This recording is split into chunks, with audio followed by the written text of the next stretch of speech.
श्रीरामपूर शहरातून मोठी आणि ठोस कारवाई समोर आली आहे।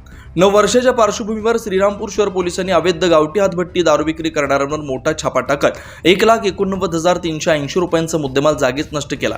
आज पहाटे गोंदवणी वॉर्ड क्रमांक 1 परिसरात कोम्बिंग ऑपरेशन दरम्यान पोलिसांनी अवैधरित्या दारू तयार करणाऱ्या 5 आरोपींना रंगेहात पकडलं। या कारवाईत 193 लिटर तयार गावठी दारू आणि तब्बल 2126 लिटर कच्चा रसायन असा मोठ्या प्रमाणात साठा आढळून आलाय। अटक करण्यात आलेल्या आरोपींविरोधात महाराष्ट्र दारूबंदी कायदा कलम 65 अंतर्गत गुन्हे दाखल करण्यात आले। हा सर्व मुद्देमाल पंचनामा करून घटनास्थळीच नष्ट करण्यात आला।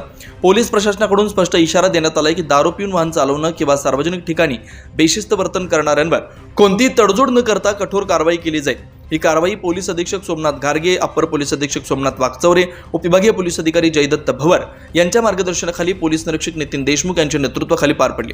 श्रीरामपूर शहरात अवैध धंद्यांना आळा घालण्यासाठी पोलिसांची कारवाई स्पष्ट संदेश देणारी ठरते।